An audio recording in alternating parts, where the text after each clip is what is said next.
I said, are you ready? I'm ready. I'm ready too. And I think our audience members, our viewers are ready as well. Welcome to another episode of PSI. I am, if you're wondering how excited we are, we're welcome you back because we've been gone again once for a while. I think if you watched our last episode, lots been happening with my extended family, so we're just trying to get things resolved over there. Anyways, the gentleman you see before me should be included among our Greek philosophers. This is... I'm Dr. Marc. And? I am Dr. Elmer. Dr. Elmer. Yeah, close to it. We are Marc and Elmer's PSI Piano Scene Investigations. And welcome back again. Everybody, it's a perfect too. Oh, we're back? Yeah, they're back. Oh, the trio. The boys are back. Oh, yeah. Well, I'm glad they're not the troublesome trio. They're good. Yeah, they're good boys. So, folks, if you were born today is Thursday, March the 13th, 2025. You have the same birthday. Well, you share the same birthday, I should say, as Hugo Wolf. Ooh, the Austrian composer. I like you, Wolf. Yes, and you also share the same birthday as German conductor Fritz Busch. Ooh, Fritz Busch. He was special. Yes. So, but before we go on, I want to give my spiel for Corey Piano Polish. How much longer are you going to wait, folks? This is your answer to all your problems on the fingerprints and wanting to see your nice reflection on your beautiful grand piano. This will do it. Corey Piano Polish. Now comes with a cleaner for the piano keys as well. Use it well. Anyways, so you've got some news for us? You want me to do this? Or no? Sure, go ahead. Absolutely. Does this fall under a category of just the news? I guess not. Well, I got some, actually it's been kind of a sad week. Can I say something about somebody else too? Sure, absolutely. It's been I conduct the Columbus Minor Corps Dawn Corps. Yeah. And I used to be the chorus master for Opera Project Columbus as well.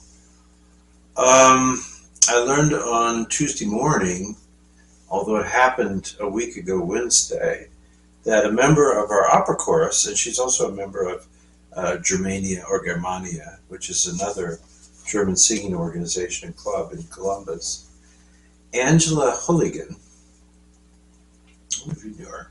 She's kind of a shorter, older lady with kind of orange red hair, and she was a soprano. She's kind of, a little Napoleon, Okay. Kind of a nice lady. A little odd, but she died in a house fire. Oh, yeah, and it happened over in Hilliard last Wednesday. Not this week, but the previous one. And I don't know so many details. There's not much come out. I talked to Mark Pennick, who's the music director and former president at Germania. And he said they learned last week on Thursday night when they had rehearsal about it. And he hasn't heard much of any information. The husband apparently is still in critical condition. Oh, man. But they had no children. They don't know who to talk to in terms of family or anything like that. Goodness. And then there was a 50-year member of the Donald Corps, Ulla Thomas. She passed away this week. And then a senior member of the Mentor Corps, also 50 years, Fred Kuhn. He passed away, and I'm going to direct at the memorial service tomorrow. But those are all important, musical singing people. Yeah. In a very small way, probably on the very underbelly of that iceberg. But one of my favorite contemporary composers passed away today, but where was it, in Russia? Was she living again in Russia? I think so. Did she move back there? She had been living in Germany, but Sofia Gubaidulina. And I'll put her face and name up on the screen for you. She's a remarkable composer. If you want to read about her, I think what was probably one of the most amazing things, she was very prolific composer. She wrote a lot of stuff. And it's very, one might say, out there kind of music, perhaps. Her two most important primary influences in terms of composition were J.S. Bach and Anton Weber. Oh, wow. What a combination. She's an interesting lady, what I read about her, where she came from. She was from the Tatar Republic. Her father was a Tatar from the Volga area. And her mother was Russian, but I believe her mother also had Jewish blood in her. So and her dad was a Muslim because he was a Tatar from the Republic of Tatar. Okay. So it was like Muslim, Jewish, Russian, all this. Wow. She entered music school at the age of 5 with the intention of becoming a composer. At 5 years old, Yeah, I think she she decided. This was in the Soviet Union, so they had a pretty amazing educational structure. But yeah, she devoted her entire life to it and studied with some important composers. She said she realized she had very, very strong, innate, intuitive, spiritual feelings and understandings about things in the world and about people and such when she was a girl. But she had she's a smart kid, I think. I forget her dad, does it say here? Dad was an engineer and her mom was a teacher. And given the Soviet Union, that would have meant some education and some serious literate background, But she knew that spirituality was not tolerated, really, especially at that time in the Soviet Union. She was born in 31. 31. So this is in the 30s. I mean, good Lord, this is nuts. I mean, basically, she's coming of age when Stalin takes over. Ooh. Scary daddy. Yeah. But my first experience with her was in Madison, Wisconsin. And, well, as usual in Madison, Wisconsin, it was freezing cold and snowing. I mean, yeah.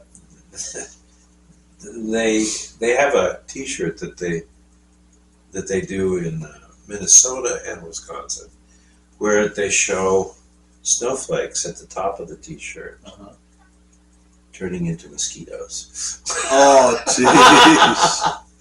And then they have the saying on the back is, I think it's 9 months of winter, 3 months of road repair. Oh, gosh. Anyway, my ex-wife Robin and I were out shopping, doing something, I think. And we'd gone to Gothenburg, I imagine, and then we went out and got in the parking lot.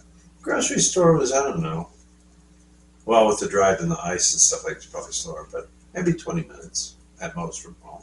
Anyway, turned on the radio and they were playing some music, Wisconsin Public Radio, but we missed what it was and the title and such. But as we listened to it, I just was gripped. Now, I said performance practice, but I also devoted two doctoral papers to John Cage and Henry Cowell, and one of my lecture recitals, a huge one on John Cage.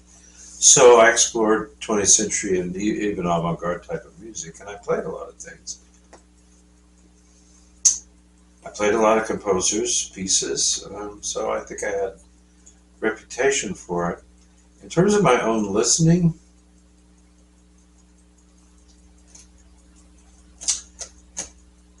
probably more conservative, I suppose. I mean, before Bach, and then more recently, of course, I'm more interested in the performers and what they do and so forth. But anyway, we drove home, and then we pulled in the driveway and sat in the car. The heater was on, but it was freezing outside. I'm sure. Yeah. And we listened to the whole piece. It was the Offertorium, violin concerto of Gubaidulina, famously performed, and it kind of became his piece. Guidon Kramer played. Guidon Kramer? Yeah. Oh, yeah, leave it there. Yeah. And there's a recording of it with Boston Symphony and Charles Dutoit. There may be others now, but wow. I was just gripped. I mean, it's stunning. Yeah. I don't know how to describe it because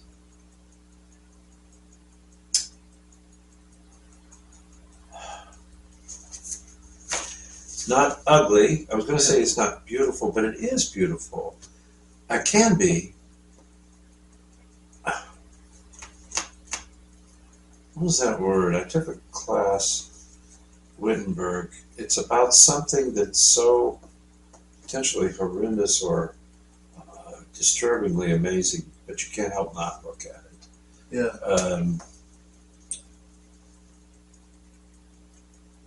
It's just the sounds, they're not what I might say in the hands of some other composers. It's just an obstreperous bunch of noise, Yeah. Manipulating the instrument in some bullshit way. Yeah.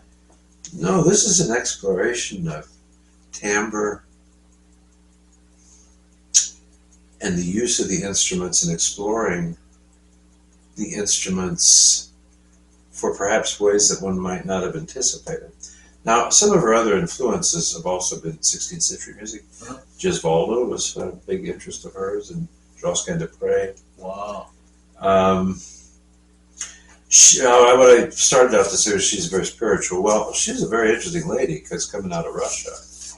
Now, I would say historically not so amazing, but in the time that she grew up in and had to survive in for a while, people write about her having found a marvelous blended marriage of spirituality and music, as in, for example, Bach. Mm-hmm. So that, and even when she's a devoted Russian Orthodox person. She survived and lived in the Soviet Union until, what was it, 90, when they kind of finally broke apart. And 92, she moved to Germany, lived near Hamburg, and was there with Schnittke. Schnittke moved there. And she became a professor at some various places. She was connected with the Royal Academy of Music in Sweden. And she received many honorary doctorates from different places. So a few in the United States, Chicago, Yale. I don't remember all of them, but. And then you look at those. I didn't know this. I printed this article out from Wikipedia.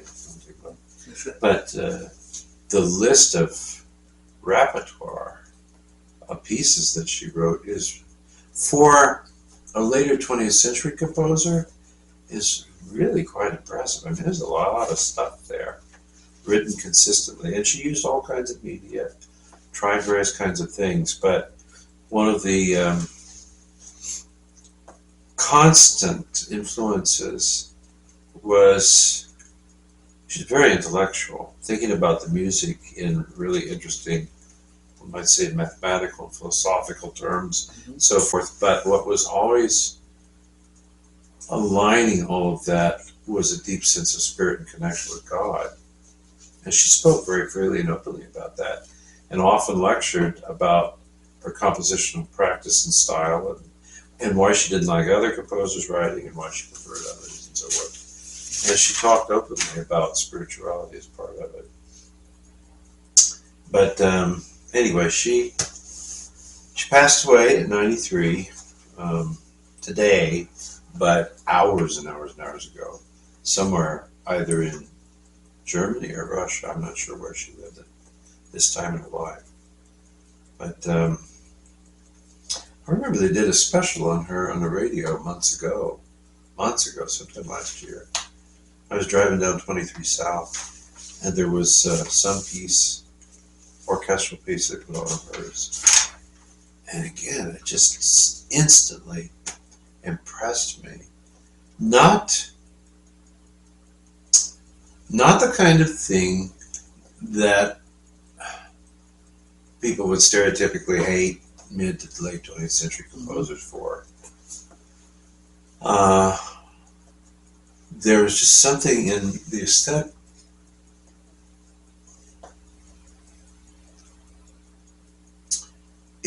It had its own aesthetic sense of beauty, I think. And there was probably something intrinsically inside the music. Because she often talked about, well, for example, structurally and rhythm things, and even that then affecting the structures. She used the Fibonacci system. Oh, wow. Which, is based upon a natural, it was supposed to be a nature formula based upon additive compounds. But she also used some other systems. But I think that there was some internal mathematical harmoniousness in the way she used her ideas, form, and rhythm, and even the choosing of the pitch sets and things that she used. Anyway, I would say if you've never experienced her, I would definitely recommend the very first piece I heard, and of course it's one of them that immediately established her internationally in the 1980s, when she was still in Russia, and Guillaume Kramer took the piece on and began to play it and recorded it, and that's when she became well known outside the Soviet Union, and I mean big time, very famous. Listen to the Offertorium. Probably best in the hands of the guy who took it on first was Guillaume Kramer. Guillaume Kramer, I think he's still alive. Oh yeah, he's still very much. He's older now, and there's other violinists that have kind of taken his place, so to speak, on stage. But at the time, Guillaume Kramer was interesting. He was a favorite partner with Martha Argerich. She liked to play with him. But he embraced contemporary music very strongly and played a lot of it.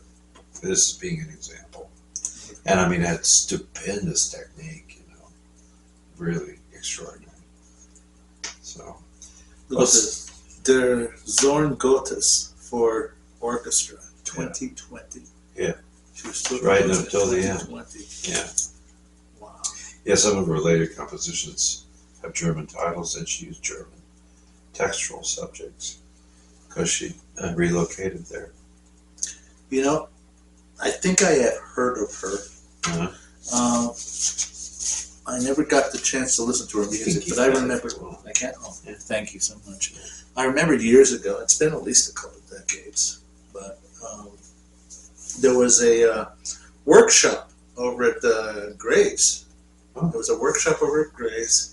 And a lady came in to conduct that workshop, and she had introduced a bunch of this music, and it looked like music that was printed right here in the States. I'm thinking it was because of the way they had the the pictures in the front, the way the font was on the titles and things. But she said something about how the economic system somehow was failing them back home. And so these composers had nowhere else to go except to try to get their music out there for people to play. And I think one of the composers was her.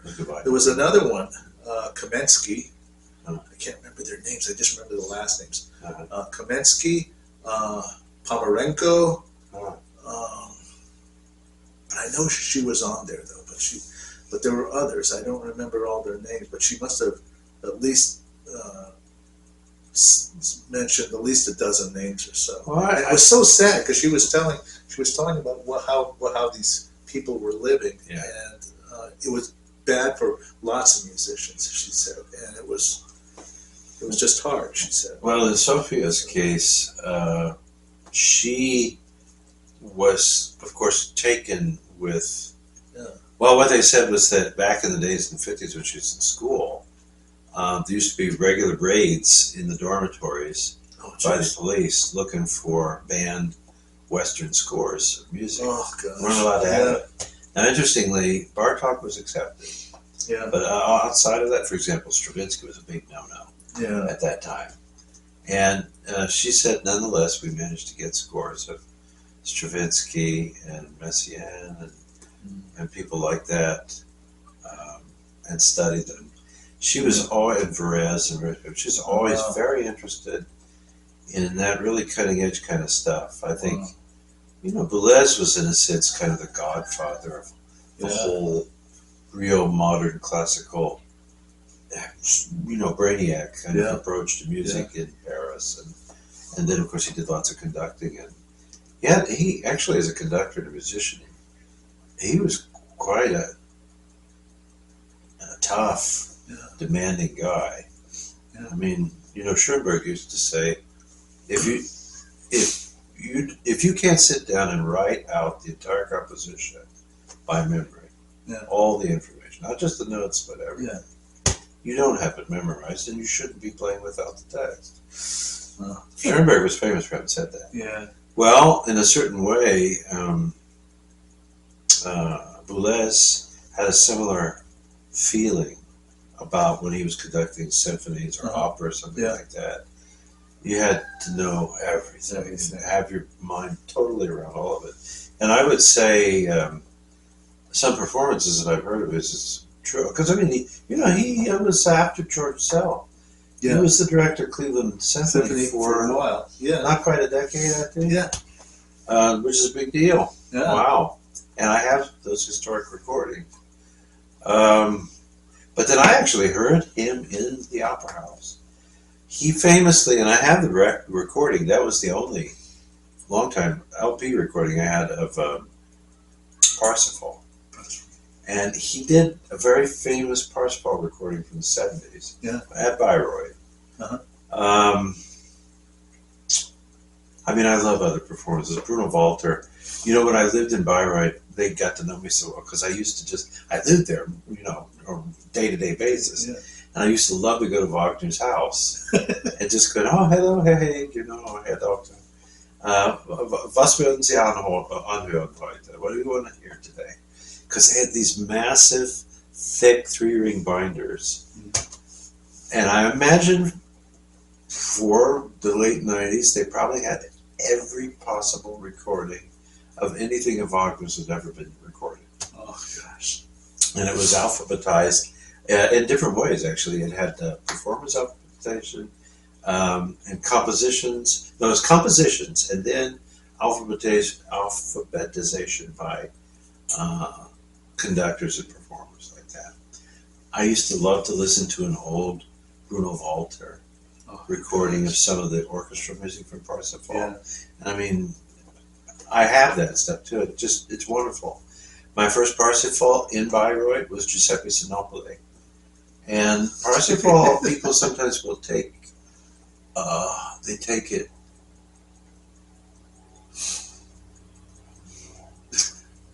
slowish. Slowish, okay.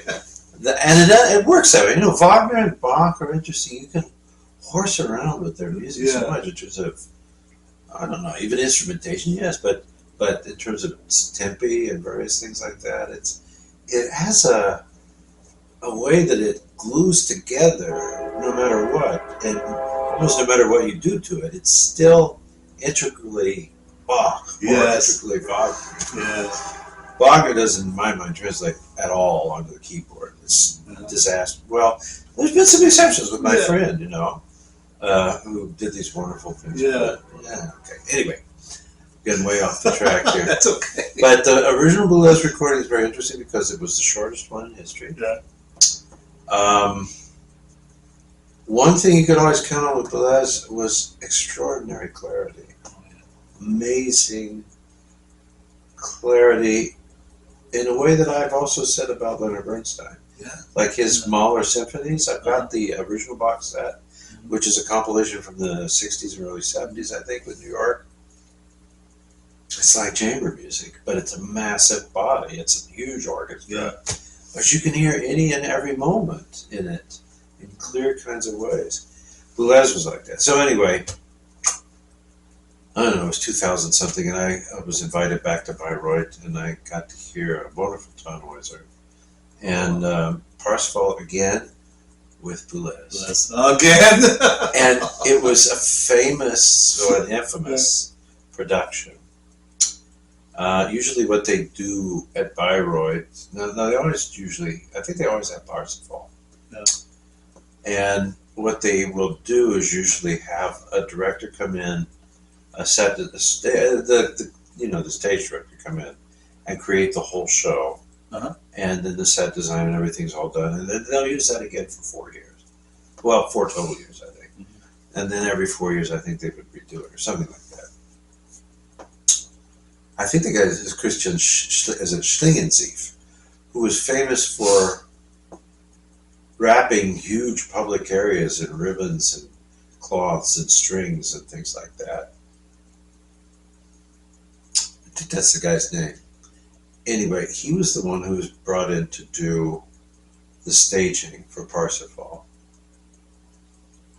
As it was, I was sitting next to an older British professor who had brought his students with him from England. They'd somehow managed to get the seats and everything.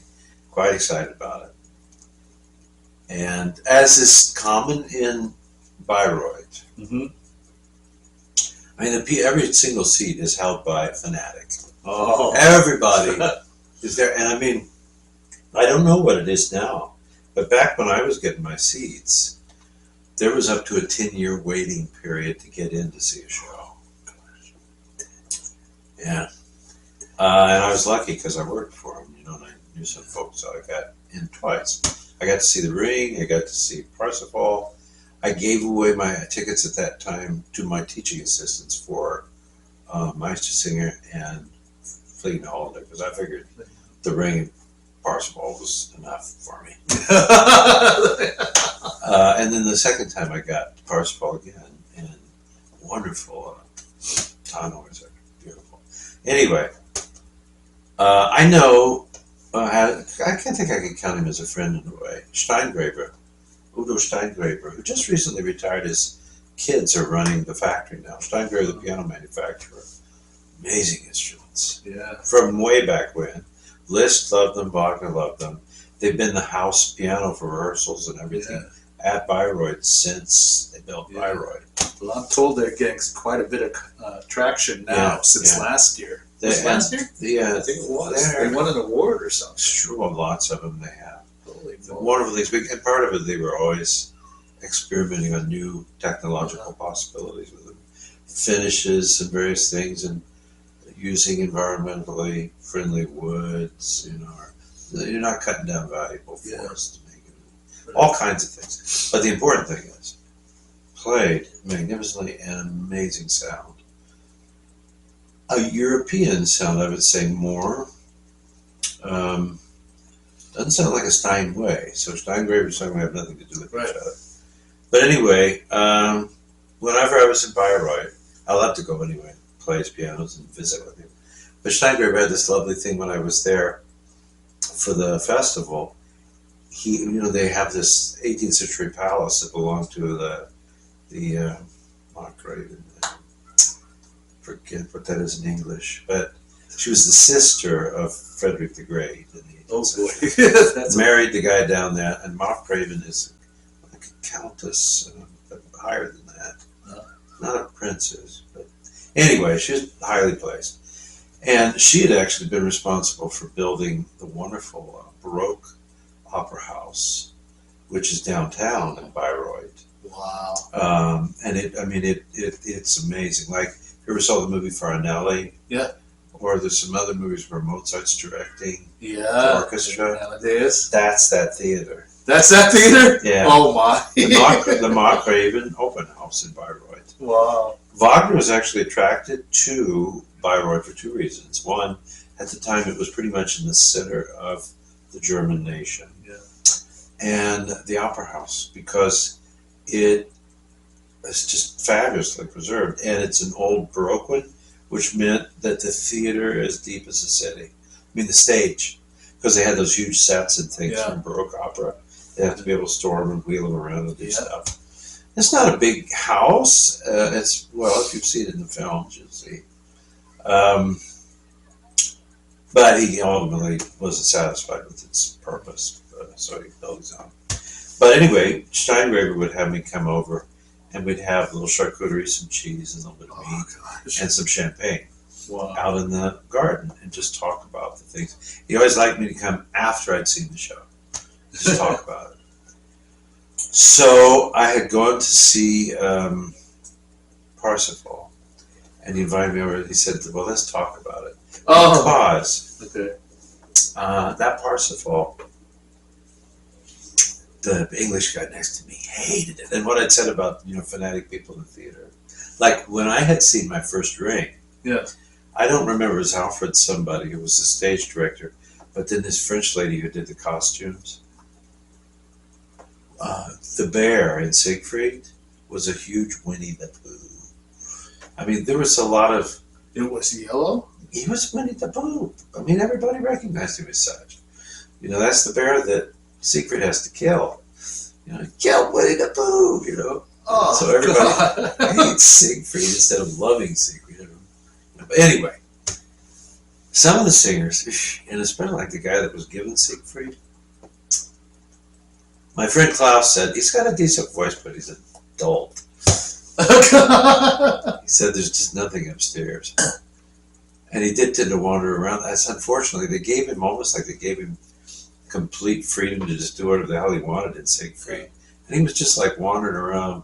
Now, I know at some point he's supposed to be a little drunk or dizzy with something, but I mean, it was more Charlie Chaplin-esque than it was needed to be. Anyway, no, but the thing that I hated was some of the costuming and stuff, and really didn't like the staging. And I was sitting next to another British guy through all of the Ring, I think, because you get your seat and that's it. Yeah.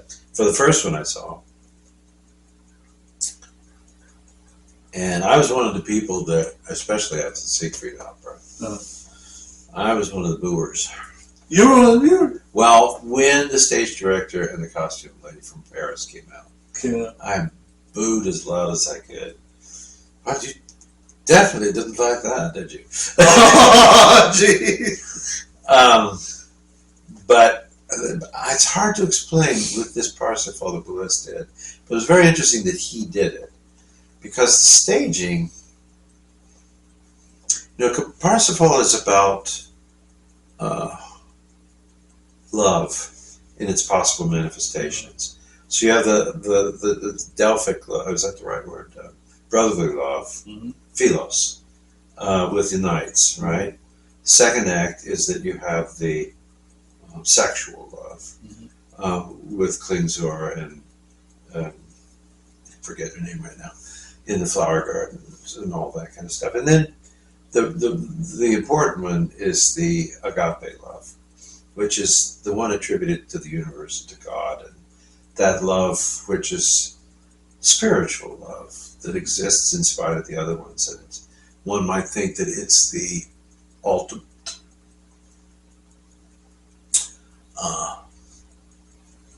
evolution of love. So, as happens in the opera houses a lot, they decided to look at the history of humankind and violence. And it was multimedia, so there were film projections of things up on it. And in the third act,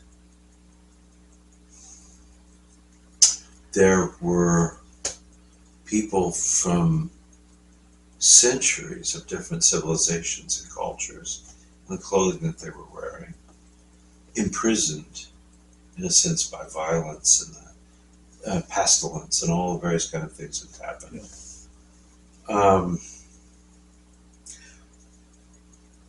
It was a very deeply thought out production, and I saw in it, as I was watching from shortly on in the beginning of it, I was glad that I had studied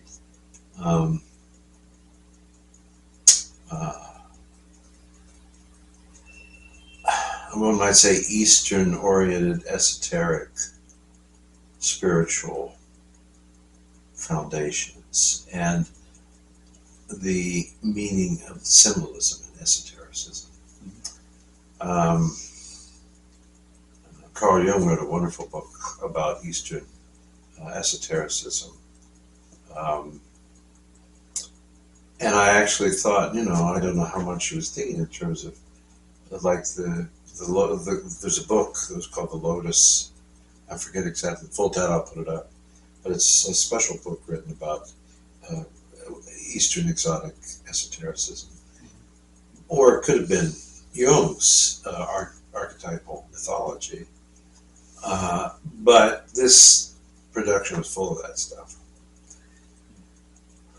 And most people, most of the time, are willing to forgive some contemporaneous interpretations, even in Bayreuth, but generally not with Parsifal, as I discovered.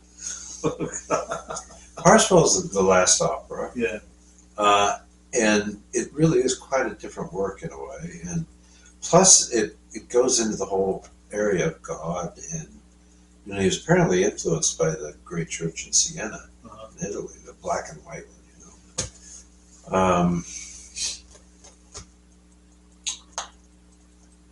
It caused a furor in the newspapers and publicly. I was coming in later into the first season, so Steinberg was very interested. He said, "So what did you think of Parsifal?" And I hadn't realized how much had been said about it. I said, "I found it utterly fascinating." And he said, "Do tell," and I talked to him about what I saw in it and everything, and he said, "Well, that's very insightful and everything." But what I learned, and I think it did happen, was that people hated this production so much that uncharacteristically and untraditionally, Bayreuth moved in, stopped after that season. That was the only season of it you got, and they brought back some other staging of it, or introduced another one for the remainder of that 4-year period cycle. Wow. But the interesting thing was that Boulez's conducting of it. I mean, usually Parsifal is getting on 3.5 to 4 hours at least. I think this was like 3:10, 3:15. It was all that. Maybe it's a little, most of it was over 3 hours. And it was very interesting because I'm not to simplify it like this, but I remember I said it to Steingraber, some other people afterwards. There were times when the music just felt like Verdi. It's more light and dense-like and clear, and this is Boulez's thinking about it. What was in it, and I know people didn't like that either. Oh God! Wow. So I felt really privileged because I got to hear one of the 20th century's greatest French composers, musicians, I think. And a obviously really challenging staging of my favorite opera ever, Parsifal, in Wagner's Opera House. But he was one of the people who also influenced Gubaidulina. I spent a lot of time talking about it now, but and all of that. But that was nice. Thank you for letting me sure. say it. Absolutely. And again, Sofia Gubaidulina, you should look into her. Yeah. If you don't know her music, at least give the Offertorium a chance, because it will give you some idea of what she could do. I'm a true master of her craft. Wow. Yeah. You're one of the great ones. Well, folks, a slight change in topic here. Is it okay if I talk about Von Marc? Why not? Why not? Okay. Did you see your picture in there? Yeah, I did. Show? I did. Somebody snapped you. Yeah, I wonder who did that. You didn't do it, did you? No, I looked it up and found it was online. It was online. Yeah. Holy When I looked up Von Marc Columbus, there was a picture of her looking down through the stairwell. gosh, I wonder who did it. Boy, that's a curiosity. Well, anyways, I've been playing the piano over at the Von Mar department store for nearly 20 years, if not more. So, what do I do? So, I clock in, and I have my piano cleaner with me and my date book with me, and they have a nice little coffee table with drawers, and I slip my date book in there, and I take my piano polish, and I take the little microfiber rag they have in there waiting for me, and I, look over the piano to see if I see fingerprints or what have you on the outside of the piano, and I'll just clean it up, just minding my own business and just cleaning up. And I open the piano lid, stick, and put everything away, rag and piano cleaner, Corey's piano polish. And I sit down and, depending on what kind of customers I see walking around, age group, will determine what kind of music I'll play, right? So, anyways, I see an older generation of customers that are walking around, and some of them I even recognize as people who want me to play Clair de Lune or Fur Elise or Moonlight Sonata, so I do that, right? So I'll play for about an hour, then I'll take a 15-minute break, and I'll often go upstairs to the mall and walk around the food court, smell the smells. I might say a few hellos to a few friends. I have two particular friends downstairs who work at Doc Hop. Now, for some of you who don't know that, it's a little kiosk where you can buy a variety of flavors of popcorn. Okay, it's very popular over there. Lots of customers go there and they pick up anywhere from a small individual bag to a medium-sized bag to a larger bag to a big bucket. Okay, I have a bucket, and so if you bring the bucket back, they'll refill it for $5. So, but anyway, so I'll sometimes talk to the girls over there. We're good friends. Anyways, so after 15 minutes, I'll go back and I'll play some more, right? Okay, so once again, the customer, haven't changed. They're still the older generation. I keep playing classical music, just simple music. And a young lady, I'm going to venture to say she's about 20-something, comes by, long blonde hair, ponytail, straight, walks like this, and she says to me, "Excuse me, can you play such and such?" And I gathered it was maybe some modern pop song, and I said, "No, I'm afraid not." What is her reply? "Of course you don't," and walks off. I was surprised. So, I had, in my 20 years at Von Mar, I've never had that happened to me. Oh, Okay, so you're right starting away, I'm not. starting to show your age. But. Yeah, so for 20 years there, I put up with a lot, but for some reason, the attitude and the way this individual, the encounter and everything, just sort of was the final straw. Uh-oh. Yeah. So, anyways, at the end of my 1 hour, I got up and walked off, closed the piano. I always close the piano. It's a heavy piano lid, and if you work in a store and you're going to take a 15-20 minute break, I recommend that you close the piano lid because you never know what kids or people are going to do. Throw in it. Yeah. Or spill in it. Or spit in it. But much worse than that, it could have some tragic consequences if that thing should fall. Yeah. That thing could take a head off. Yeah. Take a limb off.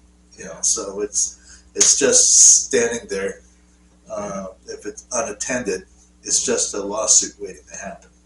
Okay, So the mom came back while you were gone, tried to open it and killed herself. No. So anyways, I close the lid and I walk off. And so I go to my two trusted friends who work at Doc Pop, two girls, and I said, "You're not going to believe what just happened to me 20 minutes ago."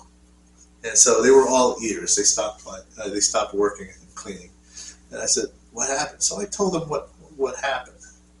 And the older sister says, "You know what?" He says, "Do you ever go on TikTok?" I said, "No, I don't go on TikTok." He says, "Well, that's happened a lot. And they actually put these videos on there of pianists who are playing at bars or restaurants or stores. And people will just mouth off at them and post videos of that on TikTok. It's like these people get off on it or something." Oh. And so I was flabbergasted. I was appalled. What has happened now I'm losing all faith and hope in humanity if they don't have anything else better to do with their life but to come up to a pianist who just does what he does or he or she does because that's what they do, and then disrespect them like that. And you think that's worthy of posting on the internet? Serious? So that's what I wanted to mention today. What do you call this kind of thing? When they do an editorial like that on a show. It's Rant? Yeah, rant and rave. Yeah. Yeah. Oh, this is Elmer's rant. Yeah, this is my rant. I've seen. Yeah. So. Thanks, boys. But anyways, pianists, you're out there and you have a job kind of like mine. Hold your head up high. You have nothing to be ashamed of. And these people who do this to you are probably have a chip on their shoulder because they tried piano lessons and failed. Ooh, there's a challenge. So, yeah, I'm going to venture to say that. That there's no excuse for that kind of behavior. Okay, none. That is my rant for today, probably for the month. So, anything like that ever happened to you? Well, generally not, because I'm a classical pianist. But I would say I've always wondered what it was like for jazz pianists in clubs. When there's Hecklers? not so much that, but just people talking and ignoring them. And that the music that you're playing, and sometimes, some of these clubs are super famous, and musicians that are in them are super famous. And then, in cases like that, people do tend to go to listen. Yeah. But there's still that aspect of jibber jabber. Yeah. That you're going to get.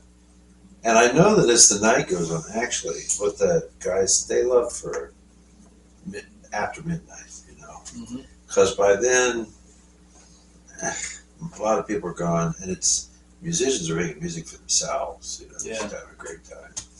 And then you can hear some wonderful things. There's some wonderful, Oscar Peterson recorded a famous recording called After Midnight. Yeah. Yeah. Yeah. It's by help me out. Is it? I think that's the song composed by Thelonious Monk. Yeah. After Round Midnight. Round Midnight. Round Midnight. Round Thelonious Midnight. That's Monk. it, yeah. I do have a similar kind of experience in a way at the church where I play. They're very talkative, social bunch. Yeah. I actually thought coming into a Lutheran church, it's great, I can play some great Bach or something for very late. Yeah. Not worth it. Because when the music starts, they don't shut up. Yeah. No kidding. And basically, until the minister calls them more or less to attention. And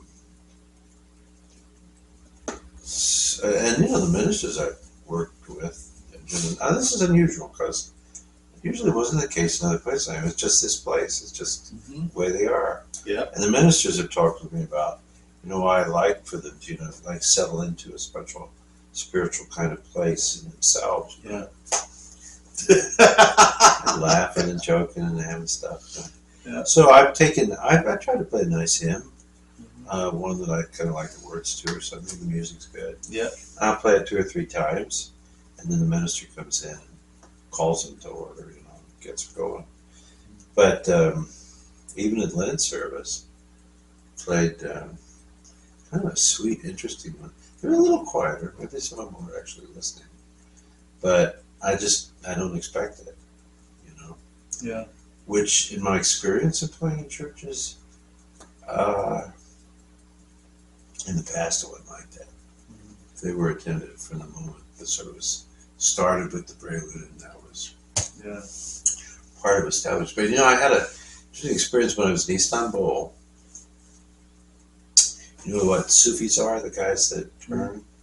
They stand, they put their arms out, and they have the big conical hats on. Okay. Yeah. And they turn, they rotate. Yeah. That's their dancing thing. It goes back to whirling dervishes, the Sufis. Back hundreds of years, and it's an outgrowth of Islam. In Konya, Italy, Turkey, is a famous historical site for the Sufi culture and the Sufi schools and so forth. And there are tombs there, very famous, we call him Rumi. And they over there call him Mavlana. But the great spiritual leader wrote a lot of things about Sufism.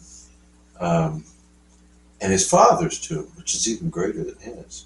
I had a very interesting experience there, which I won't go to in the show.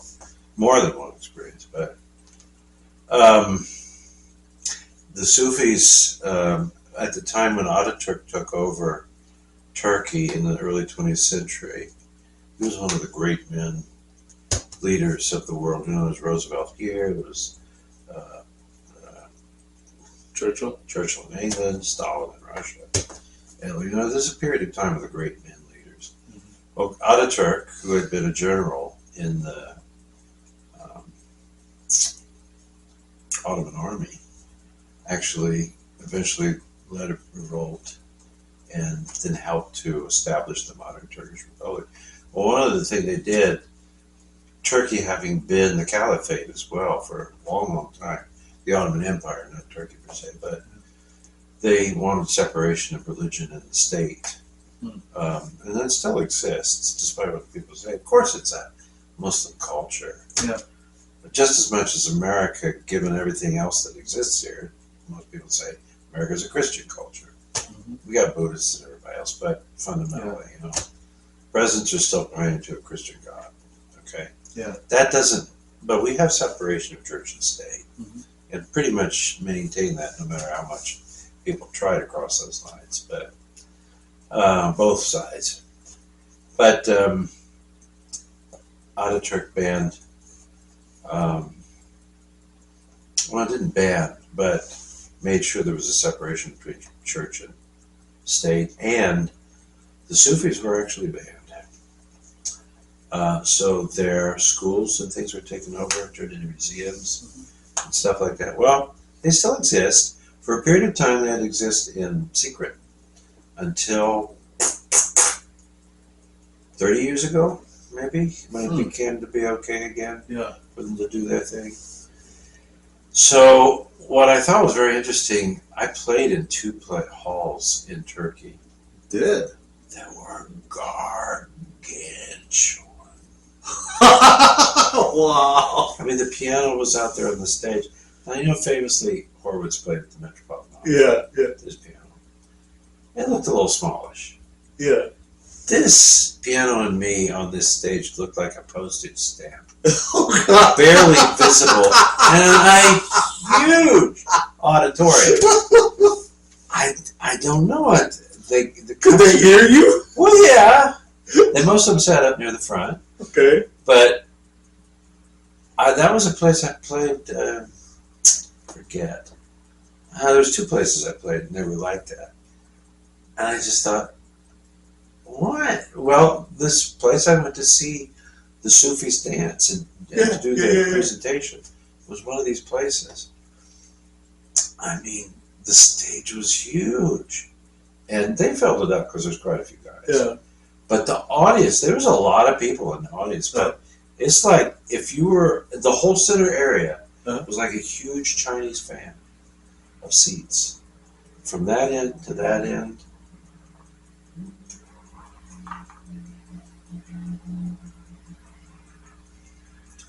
$70 to $80 seats. Across? Yeah. Holy crap. And then there were the two side wings, which were pretty spacious too. I mean, it was a huge place. Well, the point of it is that they come in and there's some drumming and music they have to do, a little bit of flute stuff maybe. Yeah. And the big shot guy, the leader, comes in and sanctifies the space, calling down the cosmic energy and connecting it to the earth so that they can do their prayers, which is their dancing. Yeah. And then they have, well, people probably looked at it like a show, right? Yeah. No, this is a true religious ceremony. Oh. And I mean, it's like you saw Native American folks out in the West or Southwest doing their dances and their whole routine and everything like that. You got to be respectful and careful about your behavior and stuff when you're witnessing those things, because you say or do the wrong things, the Indians are going to be pissed off at you. Well, what interested me, it was like I remember church services back when I was a kid at the Church of God in Springfield that my dad would go to. They would do the sermon and everything, then they call people up to be, you know, give themselves to Christ kind of thing. So they go up and go to the altar and everything, and the preacher and some assistants would minister to them, arrange for them to get baptized and all that kind of stuff. Right. You know, they're fundamental, so you have to be rebaptized to be born into Christ. Kind of thing. Yeah. So, and what I always remember, and Mom used to snipe about it, because sometimes Dad was playing at the organ and the piano. Okay. So we waited through the bitter end, right? All right. But as soon as the sermon was done, and they asked for people to come up and they're singing a hymn and stuff, while the people go, Jesus is in my heart now, and they walk up the front and everything. Yeah. People would be slipping out of the church, you know? Getting out, they get up and they leave. Right? Just people like go, less than half the congregation was still there by the actual end of the sermon. Because they all wanted to get to the good restaurants before the other crowds hit, right? Sunday brunch, lunch, you know. Wow. Well, the thing that got me the most is I had a seat, fortunately, almost right in the middle of the whole Chinese fan, probably about 18 rows back or something. View of this amazing thing. Taking it was a lovely experience. You know, I am of a spiritual nature, so I kind of got it. You know? It's the same thing. Once they were done twirling and dancing, and then they started to file out. But the music and the chanting was still going on, and the master had to close the space, return the energy to God and to the mother, and to remove the magic and the sanctity that happened in there. So it now became just an ordinary stage again. There's people getting up and leaving and walking out. At the last part, when he's still desanctifying the space, but it's still part of the religious thing. Huh. And we've talked about this. We're the kind of guys, we stay through the whole end of the movie. Oh yeah, absolutely. Watch all the credits. Closing credits. Because there's kind of sympathy there for those guys, you know. Yeah. They're not the actors. They're not the producer or the director. Nobody's ever going to know what their names was. But, you know, I try to read, catch some of the names and stuff and, you know, see what's going on. Because it's a way of honoring. The fact is, most of the movies are created in the studios. Yeah. I mean, not on the stage or sound locations. stage, Yeah. but in the editing process and all the, I mean, my God, nowadays, in all the CGI stuff, you know, that the actors never actually experience or see. Yeah. Amazing that they can act that well. Yeah. They're told, now look, this is what's going to be going on. So do this. All that stuff's put in by the little people. Yeah. With just a little credits at the end. Yeah. Well, they deserve Absolutely. You know, your appreciation, I think. Yeah. Anyway, I don't know how we got to talk about that. Well, it got because of the mall. Yeah. And then you got to the church. Well, I know that, you know, your thing is different, but one thing I was going to say. Yeah. I don't know where they're going with it now, but remember at the beginning of January. Yeah. I think even before Trump took office. Yeah. There was a move to ban TikTok from the United States. Yeah. In fact, they wanted to buy it out or something. Yeah, there was something like that. And there's some move to create an American version of it, similar to the way Elon Musk got rid of Twitter. Twitter, yeah. Turned it into X. X. Yeah. And they were concerned, you know, that the Chinese applications could be used for stuff like that. So maybe it got around, maybe it didn't. But no, that's bullshit. Yeah, no kidding. And especially if it was done for her egotistical benefit. Yeah. Yeah, and one wonders about the mindset of a person and the way that would like to brag about the fact they go online and say, "See, I shot on this pianist in the show. I made him look bad." What the hell? I know. You try going to school for 20 years and learning this shit. Yeah, no kidding. Yeah, no kidding. Yeah. After being spanked about half a dozen times as a kid. Yeah. Oh gosh, I could still see her walking away. So was somebody else filming her then? I don't know. I don't think so. But that's the way she acted. She had her chin up and she just like walked off. Well, so, but anyways, yeah, that was the experience. That was, I think that happened like about a month ago. Now back to the church thing. I'll tell you what. Growing up in Findlay, Ohio, when I went to St. Mike's in Findlay, Ohio, you walk into that church, you do not speak. You could start whispering in somebody's ear, but you do not speak. You go into that church and you stand, you sit, you kneel, the congregation prays together and does all the responses, and you do not talk till you get outside. Now, let me finish. So I come here to Columbus, and so I go to Catholic Church here in Columbus, and I had never seen this in a Catholic church. Never, until I came here to Columbus. So you're talking, let's see, 1987 or 88. That's what I'm thinking. So, but back in Findlay, Ohio, you don't speak. You don't. You don't make any noises. You just don't do it. But so, I've been here in Columbus now since 1988, 87, 88, and I go back from time to time. While my parents were still alive, I go to church there, and guess what? They do now. Yeah. So, and there's talking. It's like a social meeting and social gathering. I think it's just the way you're raised, because, in general. Yeah. When you go into any church, you're supposed to be reverently quiet. Yeah. And especially if it's a big, fancy place. Oh, yeah. Like a cathedral or something. And the thing that amazed me many times is when I went to visit things like that in Germany. Yeah. Go to famous big churches or chapels like that. So there's a few tourists. I mean, there's people. It was so quiet. Of course it is. In there, even with all the people. This is in Germany? Yeah, for example. Wow. There's some talking, but it was quiet. Because, the places are like caves. If you let off a big sound, it's going to vibrate through the whole thing. Yeah. But it was always amazing to me that I'd go visit some of these, like Cologne Cathedral, massive famous place. Yeah.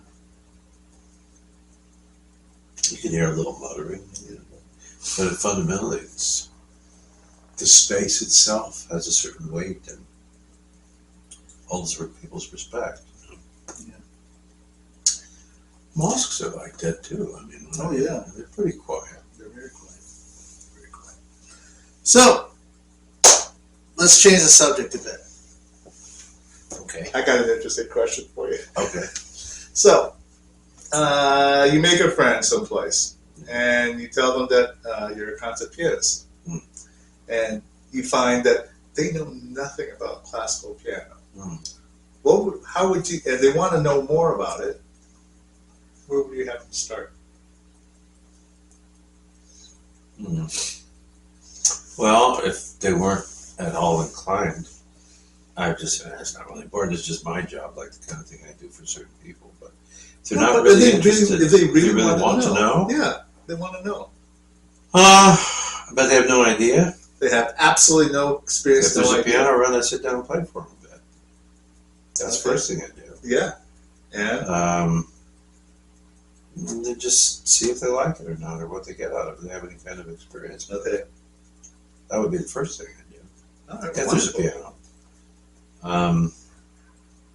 Short of that, probably with the technology today, direct them to some YouTube videos. Some really extraordinary things. Even John Lem's performance at Van Cliburn with Marin also. I think one would. People are used to this stuff. Yeah. Can't get through that without being moved in many ways, I'm sure. Yeah. That was a historic moment. Oh, yeah. But yeah, I mean, classical arts requires more participation on the part of the individual. It also has spiritual aspects to it, because I was quite a student of Japanese classical things. Yeah. All serious classical arts in any culture have a spiritual component, and therefore it wants to draw you in a conscious and self-conscious and conscientious way, where pure entertainment doesn't require that. Pure entertainment, you can ignore it. It can just be part of the environment that you have to be in. And, you'd be completely indifferent to it, applaud when it's appropriate, whatever, but you don't really care. So that's my answer to it. Okay. What would you do? Well, I wanted to use that as a prelude to our next segment. Oh. Folks, viewers, old and new, I want to welcome you to PSI's High Plains Thrifter. Oh, Thrifter! Guys, get to react! Hats!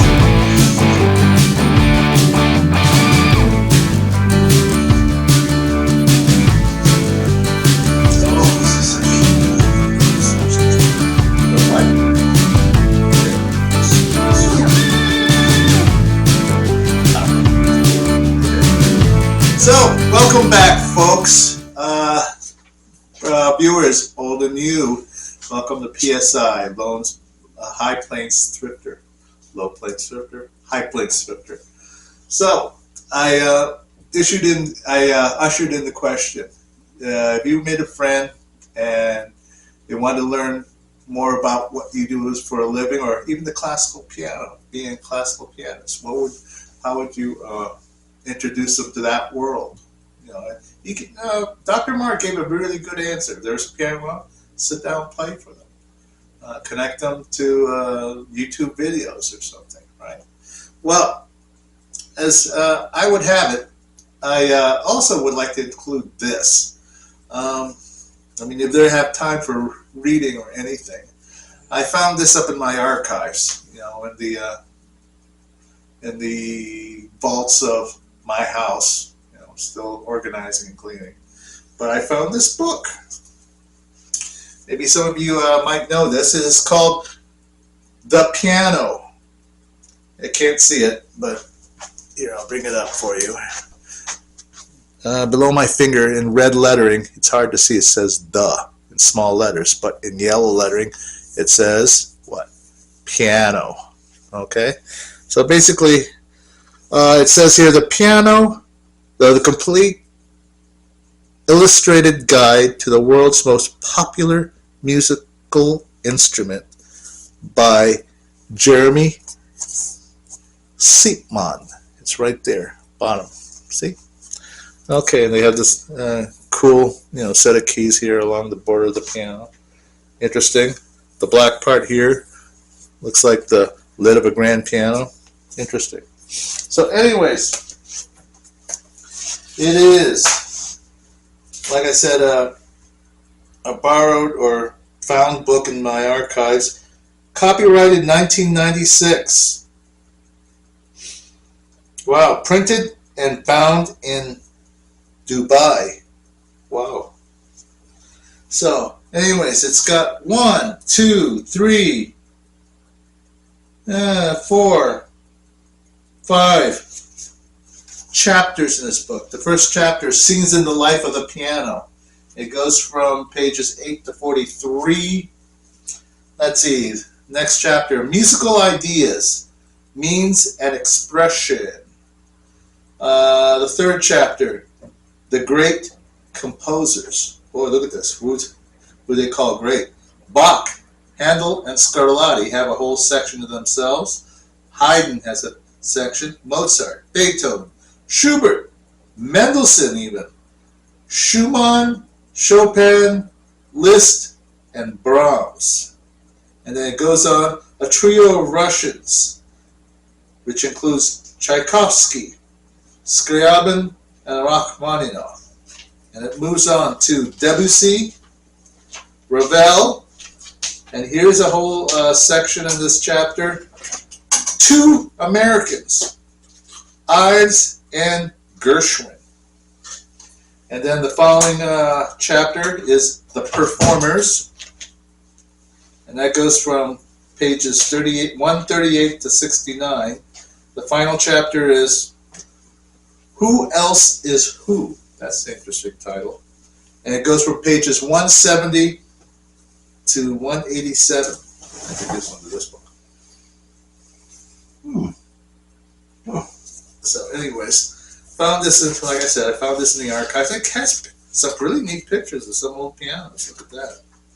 Could that be a striker? Could be. Forte piano, which Broadwood sent to Beethoven. Mm-hmm. Could you tell from looking? I played one of those. Can you tell from just looking? It's Broadwood? No, but it says so on the nameplate. But oh, it does. Yeah. Plus, he had those big pedals like that off the lyre. That was kind of a Broadwood thing. But I played one of those in Malcolm Belson's studio at Cornell. Wasn't Beethoven's Broadwood, but it was a similar period. Yeah, the upright, or what do they call this? The harp. Yeah. Okay. So it's a full piano. Yeah. But it's up in the air. Yeah. Holy moly. So it has everything here. Old pictures. Much. So, after my rant earlier, I think we deserve to hear something more, how should we say, deifying about pianists. Oh, okay. So, this is from the introduction to the book, and they entitled the introduction, A View from the Summit. Uh-huh. Listen to this. The story of the piano is the story of a superstar, Like most superstars of a certain age, it has had its fair share of facelifts and more than its fair share of implants. Unlike the average superstar, however, it has stubbornly refused to be typecast. What, after all, is the piano but the plaything of kings and the bottle-scarred veteran of cheap saloons and Dockland brothels, in parentheses, where Brahms earned his keep as a boy. Yeah. Continuing, the tenor confidant of well-bred maidens and a notorious agent of seduction. The fire-breathing dragon. Daddy, I'm telling you. Yeah. Not for your ears, boys. Okay, anyways. The fire-breathing dragon of the super virtuoso and the infinitely subtle voice of the poet.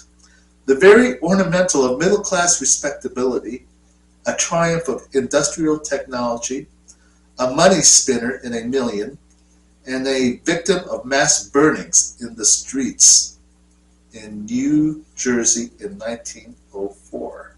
Have you heard of that?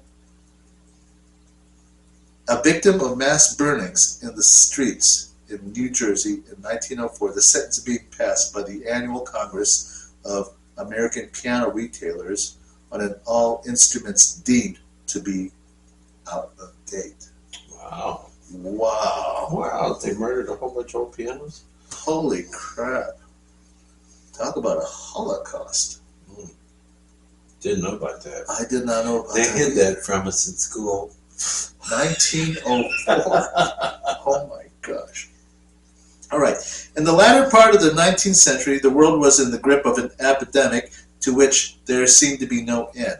In Cuba, America's sleepy-eyed matinee idol Gottschalk mounted a concert for 40 pianos. Mm-hmm. I think that's the one where they played William Tell Overture. Yeah, that's probably why they burned all the pianos in New Jersey. Holy crap. I wouldn't. Oh boy, that could not have gone well. Oh, I'm afraid of it. I mean, just the very thought of it. How would you even stay together? I think he conducted. I've seen some monster concerts. I hate the concept. Yeah, it doesn't work. I think they did that with Rhapsody Blue. Because you can be sure none of them are going to play like Ignaz Friedman. Oh, no. You can't. You can't. You know, Okay. you have to play like a stick, which reinforces all of the wrong stereotypes about music. Yeah. Well, anyways, last couple sentences here. In New York, an architect designed an apartment block with an upright piano built into the wall of each unit. Oh my gosh. At one point, the United States had more pianos than bathtubs. Wow. That's what it says. More pianos than bathtubs. We might have been able to play your scales even if you did stink. Yeah. So there you have it, folks. There's some beautiful pictures here. Lots of illustrations. The insides of a piano, the outsides of a piano, old pictures of, you know. I'm curious. Who's Yeah, the publisher? The publisher is, let me see, Smith Marc. No. Smith Marc. So, It lots of, looks a little bit like some of those books that were made by that company in New Jersey that we talked about in the past. yeah, The composer's books. yeah, Timeline or something. No, not Timeline. But I can't think of them now. But anyway, Yeah, I know what you're talking about, though. I have those too. some of the Not as many as you do. some of the people on the faculty in New York have written books that are published by that company. I'll put it up on the screen. Okay. I can't remember. Look at that. Recognize this dude? Isn't that Gilels? Yes, that is Galel's. Very good. He was a young dude there. Here's wow. Recognize this guy? Yeah.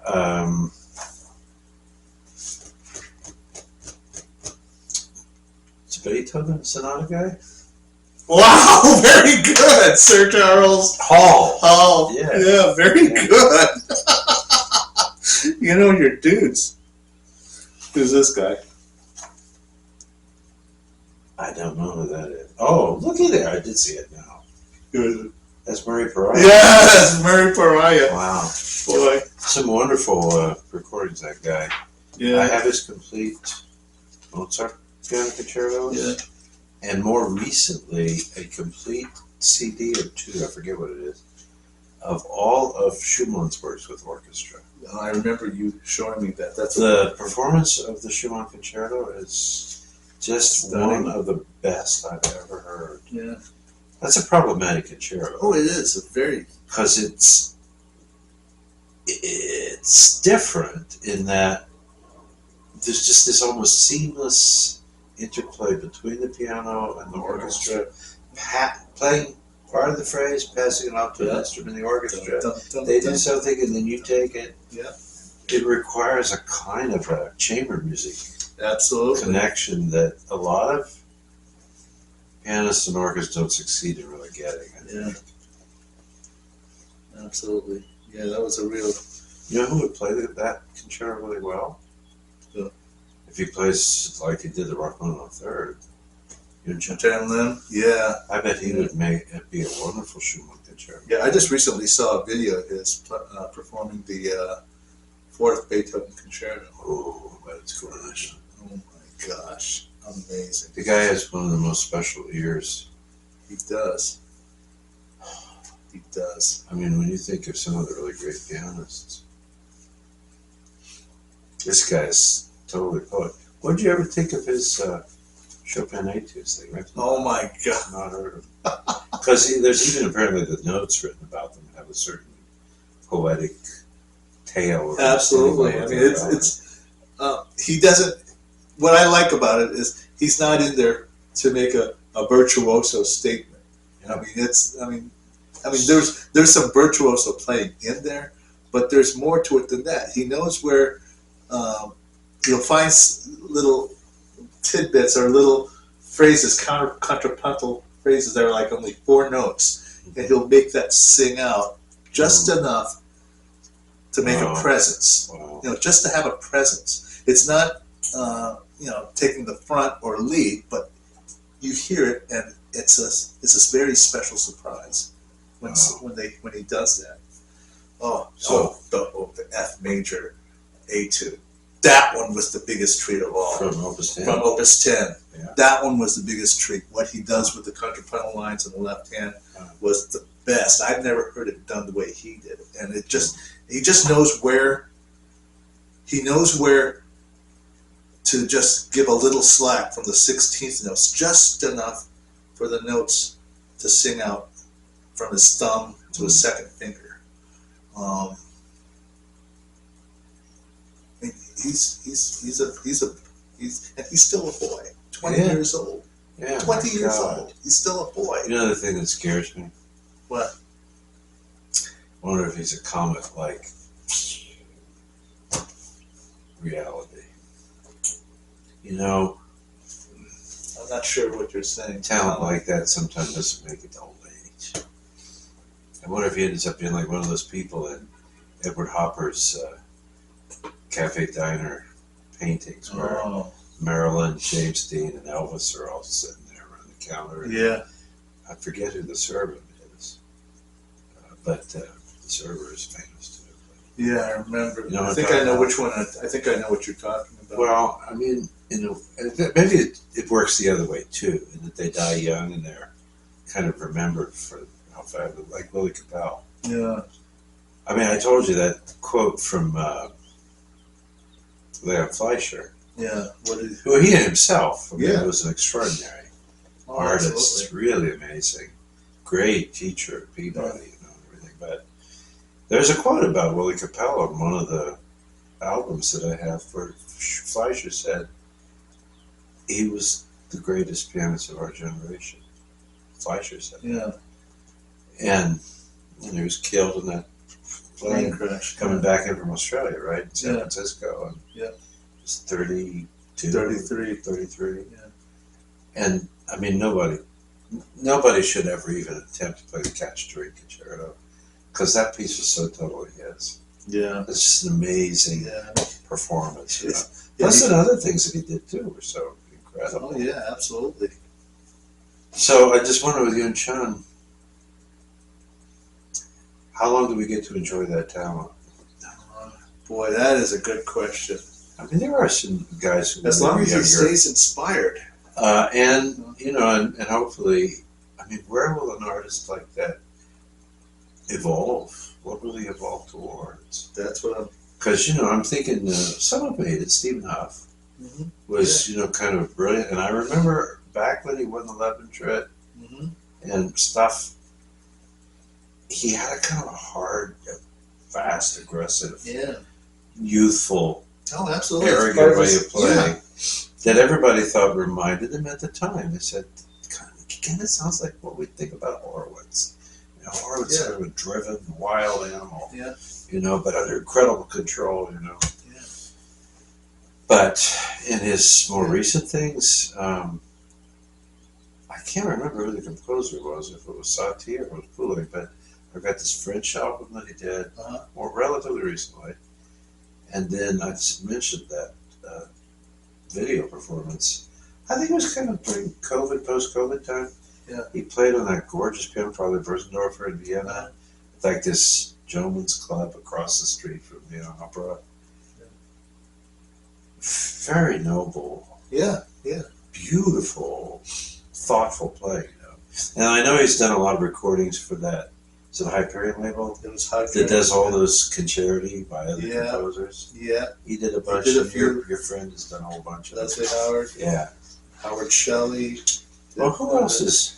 Well, what about it? I never got to know Evgeny Kissin because I was in school when Kissin was first coming out. And, kind of getting a name for himself. I found out he's 53 now. Yeah, he's 53 years old. And interestingly, moving towards chamber music playing. Yeah, love to work with singers. And then was that concerto concert he's going to play? Oh gosh, get this, folks. It was 2 or 3 of them. Yeah, there was 2 or 3 of them. He went back to the Prokofiev No. 1, which is the one that he practically grew up with. Prokofiev No. 1, the Scriabin Piano Concerto, which I heard Gunnar Jansson do. Yeah, F sharp major, folks. F sharp major, and the Concerto of Rimsky-Korsakov, C sharp minor. I've never heard of that. Wow. Yeah, I think that I'm not sure, but some I think of those later 19th century composers, they love their darker keys. Now you know why they wrote in those keys, because they didn't have equal temperament, really, as universal practice back then.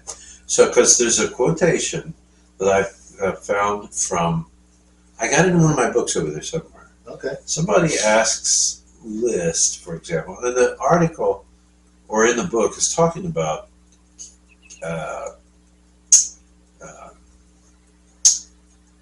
what's the word? Tempered tuning, but it's what's a well-tempered tuning, which is not equal temperament. Equal temperament, as such, really didn't become perfectly scientifically possible until around the time of the First World War, because we had what are those scopes called? That trace sound waves. I don't know. You know what I know exactly. My dad used to use one, and older piano tuners used to use them. They're sine waves. Yeah. And you want to get the line completely straight in order to make the note perfectly tuned. Well, that was some kind of equipment that came around probably because of World War I. Yeah. And it was in England when they first started using it for piano tuning. So what they're saying is that before World War I, the theory of equal temperament goes back 2 or 3 centuries. But in practice, it was impossible for a long time. Partially because the instruments couldn't take it, because of the nature of the way things were built and problems in the instrument. But as the instruments got stronger and better, it became more possible to move towards that. But when Bach wrote the Well-Tempered Clavier, what he was excited about doing was being able to write pieces in all the possible keys, in that you could actually play them. But because the organs and instruments before that were tuned in mean tone, a version of just temperament where you could only play. This is one of the reasons why a lot of music before Bach, anyway, for sure, is only at most you're getting into 3 black keys in the key signature. Yeah. Because you start going farther afield from there, you get some really strange, really wobbly kind of sounds, and even to the point where you get a wolf at some point, or just howls because it's not right. And interestingly, inharmonic, what you would think would work inharmonically in the old Beethoven stuff. No. So you do C major, you do G, you do D, but you don't see a lot of stuff written in 4 sharps, D major, and God knows you don't see C sharp minor. Yeah. So, but there's this quotation from Liszt. They said, "What possessed you to write Aborted Source in A flat major?" He said, "Because of the sparkly nature of the key." And he said, "This is about music or water bubbling up from underground and then just turning into these wonderful fountains of water and maybe becoming a huge waterfall or a river, and all that. But it's all the inherent sparkly light and energy and the life in the water." And he said, "There's no key better than A flat to probably capture that." Now, what would lead someone like this to say that? Yeah. If they're using equal temperament, because equal temperament means that a major third, whether you're in C major or G flat major or B major, it vibrates at the same rate. The vibrations that you set up by playing the major third are the same. Period, period, period. Minor thirds are the same. Perfect fifths are the same. Whatever key that you're in, that's what makes equal temperament. So it allows for this complete elasticity to move chromatically from one key into the next in a way where there's no shocks, no surprises.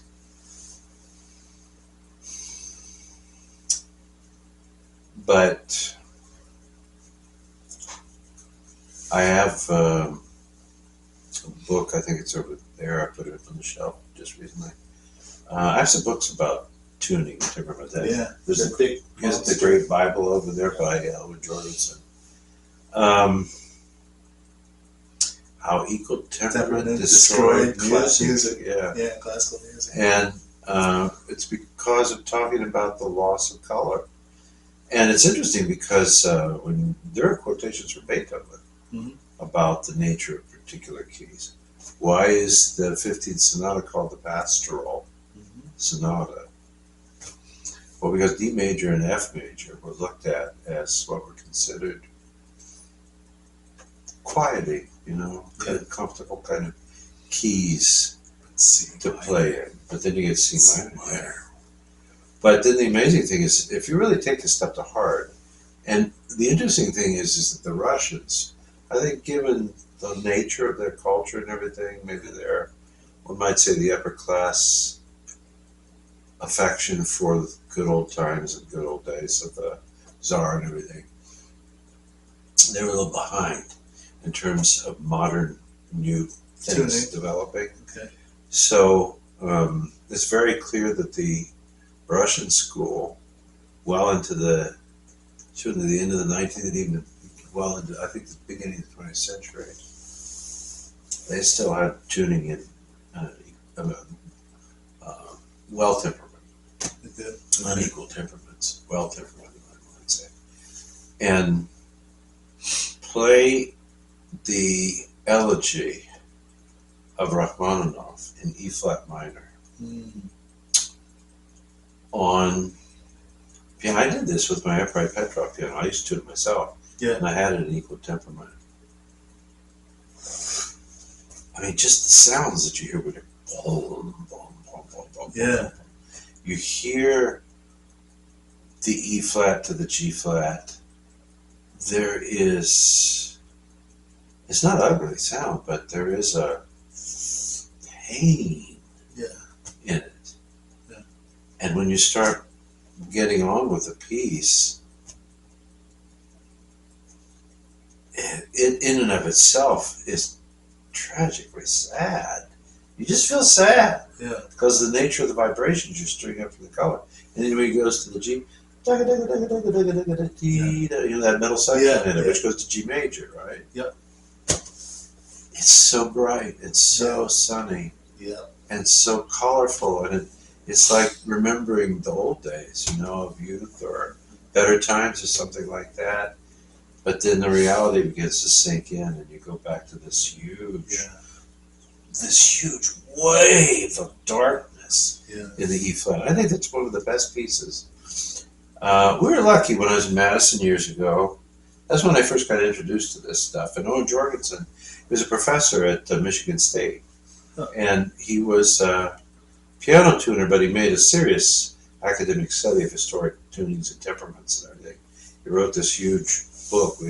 We would call it the Tuning Bible. Big, huge thing. And it was really cool because Tim Farley and his buddies, they had Charles Walter pianos from Indiana, consoles or little uprights, and there was like 6 to 8 of them. One was tuned in equal, one was tuned in, say, Broadwood, which is 1883, 85 well temperament. One was tuned in another well temperament. One was tuned in a Mozart Haydn, Werkmeister, or something like that. And they went all the way back to mean tone. I think they even had 8 of them because I think they had one of the pianos tuned in just intonation. It was very interesting because, especially on a piano, you quickly get to where you can't play certain intervals of keys because it won't work. You know. But it was really interesting because you could play any piece of music and take it completely and play the Rachmaninoff on mean tone. You know, bullshit. E flat minor means from the very beginning. Wow, that really squeaky. Oh, that hurts. Oh, no, that's not good. You know, but you could play it in a couple of the 19th century well temperaments, and then equal temperament, and it was so clear immediately. Immediately, if you played it in the well temperament and then sat down and played it equal, there was depth missing from the beginning. No matter what your interpretation was or anything, just the rumble, and it's like you feel grief so much in your gut you're gonna puke. You know, it just is so painful. You know, it's like life is missing you. A soul has been ripped away or something. It feels like this in the sound. Equal temperament, yeah, you know, it's minor key. You know, it's got, you know, but how do we get into that? There's something about, you asked me before, we were talking about Russian concertos. That why they pick these keys? Why did they pick the minor keys? And especially if you think of Scriabin, what was that? F sharp minor. Yeah, F sharp major. What was that thing that he had in his? That thing. Something about. Not synesthesia, was it? No. Anyway, Schumann had that. He would see colors when they heard specific keys. Yeah.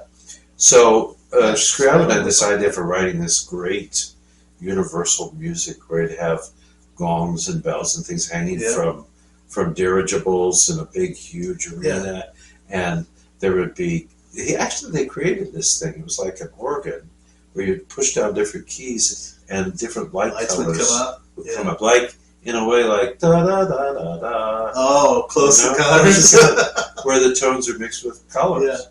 You know, when you see that always makes me think, well, that's what Scriabin was shooting for. Yeah. Makes you wonder why is he doing this? Yeah. No. But you never know. Something sthesia, I forget, but it happens to people. There's an interesting story about Joseph Levine. Had to play the Beethoven Emperor Concerto in Chicago, and the piano was not a full halftone flat, but it was flat at 440. Ooh. And he had perfect pitch. Now, this is a little different than the whole temperament thing, but he had perfect pitch. He was one of these people who was born. Now, that's really interesting to me because is perfect pitch really 440?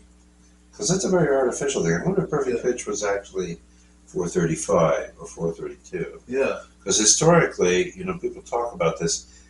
Before the mid-20th century, early 20th century, there was a great variance in the frequency at which A was tuned. Back in Mozart's time, 425, maybe some people even say 415. You get into the earliest 19th century, and it seemed to be kind of around, on average, 432. I have my digital piano tuned at A at 432 in a 19th century temperament on a Börsendorfer. Whoa. That's what I like to play in. So there's some key color, and it's not quite as sharp. When the singers come over, I put it up to 440, Yeah. and an equal temperament for them, so they can mess with it. But different opera houses, symphonies, different everywhere. There's a great variety of key tuning. So we could have been anywhere from 430 to, some people said, even like up towards 445, or even stretched more than that, depending on where you were in Europe. The Nazis were the first ones to institute 440, period, because they controlled most of the nation and they wanted, that. But there's also a lot of people that look into the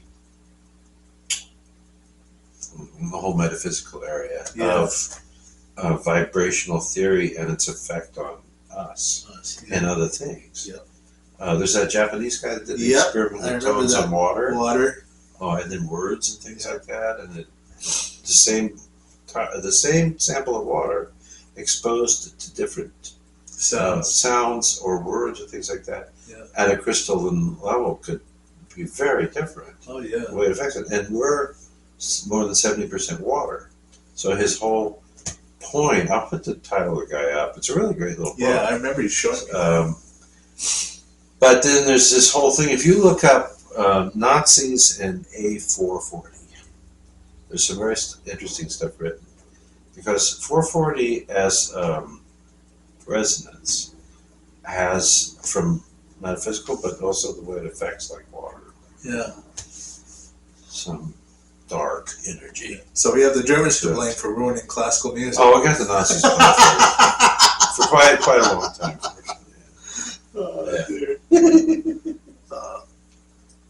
So I got rolling here today. I hope you don't mind. Rolling? Oh no, that's fine. No, that's fine. That's fine. It's good. It's all good. So what else do we have here, folks? I'm not sure. Let me look. Oh, here it is. We just talked about this fella. From the archives, we have a Stephen Hoff CD. Released by Hyperion. All 4 books of the Musica Calata by Federico Mompou. Oh, wow. I saw that for sale at one time. I love this music. I love Federico Mompou.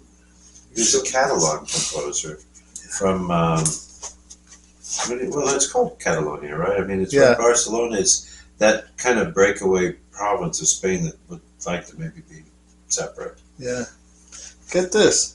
Born 1893, died in 1987. Yeah. So, anyways, here, let's see. I played a bunch of these and recorded them on videos on the Mintercourt YouTube page. Picked from different volumes. It's wonderful stuff. Yeah, it is. So talk about mixture of music and spirituality. Oh gosh, yeah. That's entirely what this is. Yeah. So Musica Calata. From reading the program notes. Callada. Musica Callada. Yeah. He sort of took this title from a friar, Saint John of the Cross, who was basically the major figure in the Spain's counter Reformation, basically. Musica Callada means silent music. And so there was another part of the, he grabbed it from one of his chapters from one of his manuscripts.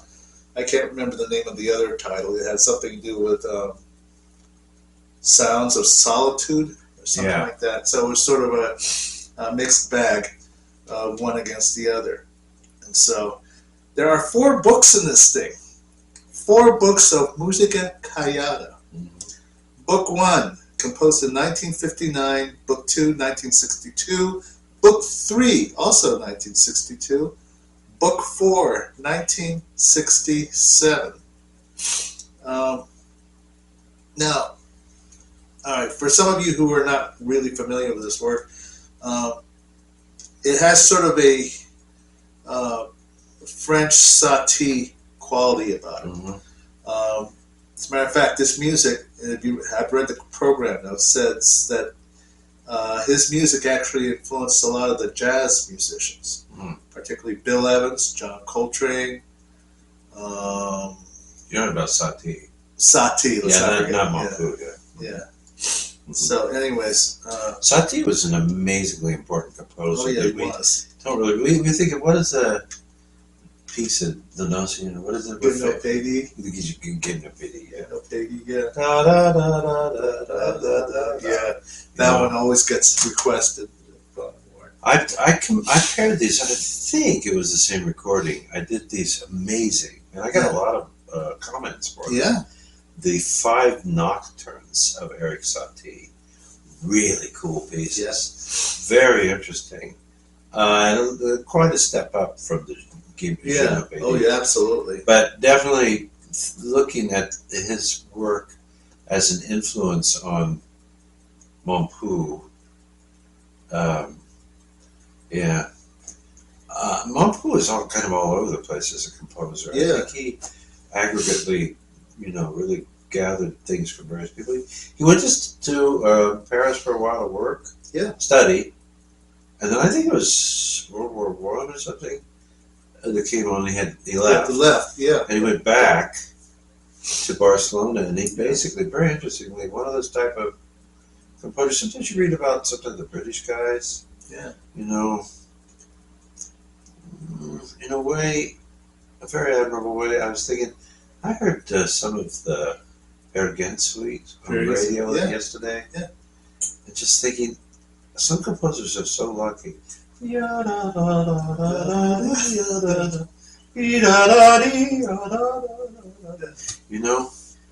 so many melodies from Grieg. Yep. That are just so recognizable and so memorable. Yep. He's a lucky boy. He's a very lucky boy. Some people, and the Halloween. Who's not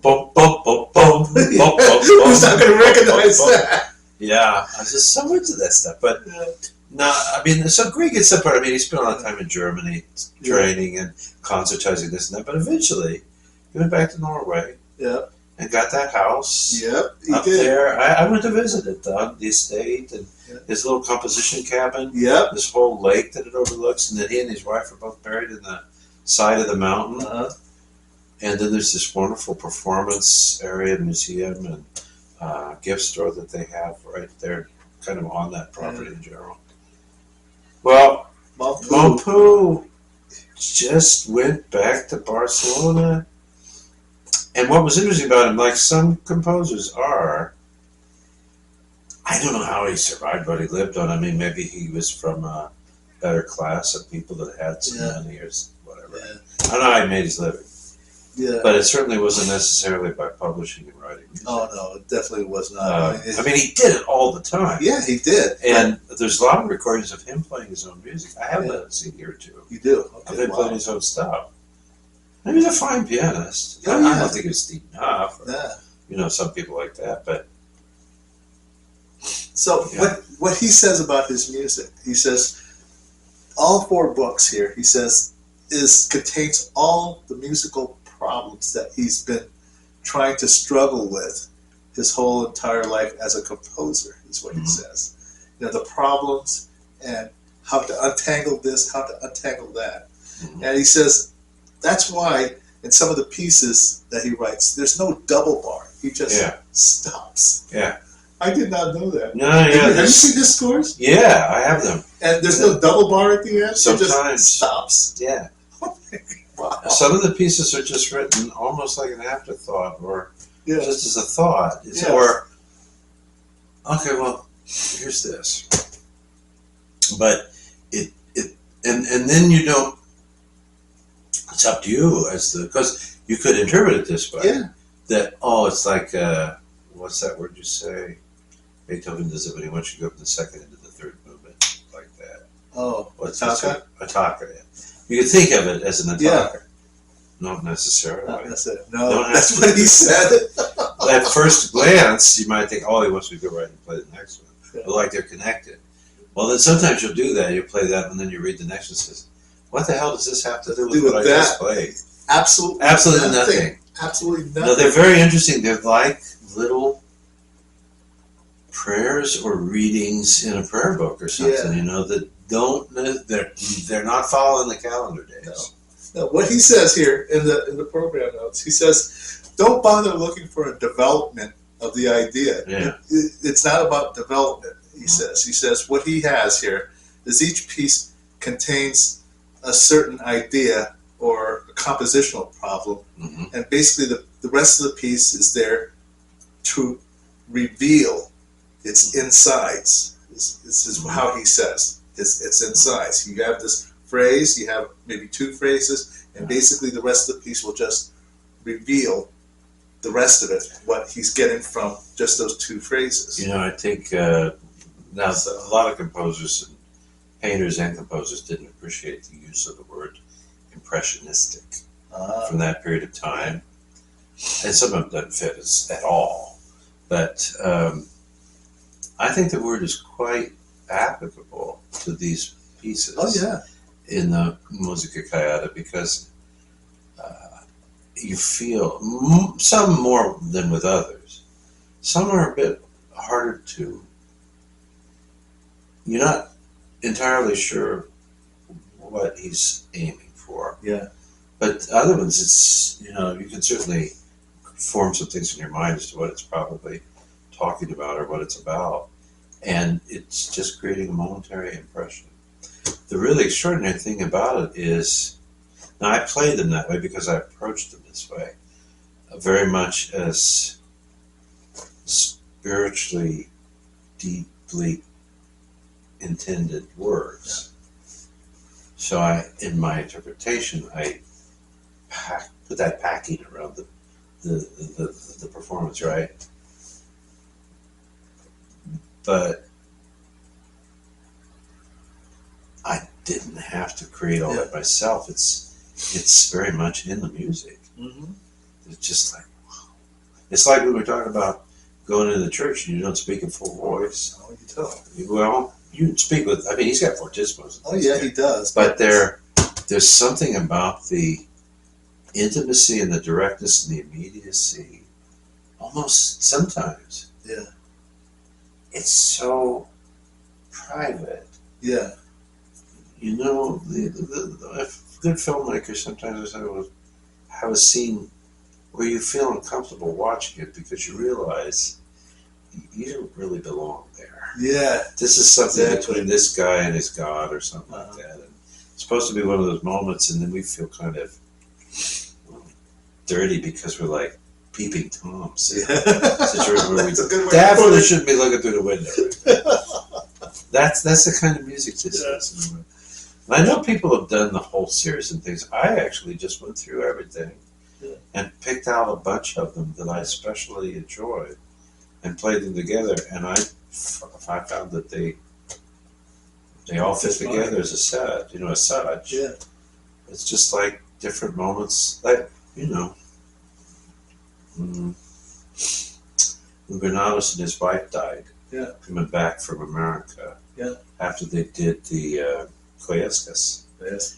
The Goyescas were actually turned into a kind of a montage opera and dance with all the traditional Mexican or Spanish features. And they're not thematically tied together. There's just like, here's an expression, here's this. Turn a kaleidoscope, now here's a whole different point of view, one thing after the next. Even if you play these together, I don't see them as canonically, not canonically significant. That they're not necessarily intended that way. Yeah. But you know, he's doing a completist thing. Yeah, exactly. So anyways, Musica Callata, Federico Mompou. this thing lasts roughly 70 minutes. Yeah. So, yeah. Kudos to Stephen Hoff. It's about 15 to 20 minutes per book. Yeah, something like that. Something like that. Okay, well, folks, I hope you enjoyed today's episode of PSI. Yeah. I got to drive off to my piano lessons. Happy teaching. What time are you going to do that? 6 o'clock. Yowzer. Okay. Yeah, no kidding. Okay. But anyways, come back for more. We still have some stuff here I wanted to show you, but That's cool. we'll have to save it for next time. Uncle Mark, you kind of got a little mouthy. Oh, no, that's okay. It's just exciting. Yeah, it's very able to exciting. talk to be music back. again. Yeah, exactly. I mean, we don't get to do this, in our other life as What you guys teacher. think? Oh, I go, we had a good time. Oh, good. I'm glad We had a you did. good time. Glad you did. Okay, folks. Hope you come back for our next episode at 0106 for more stuff. Find out what we're playing, find out what we're reading, and find out what we've been listening to. Hope to see you again. This is Mark. And this is Elmer. And we are Mark and Elmer's PSI, Piano Scene Investigations. Take care, everybody. Bye!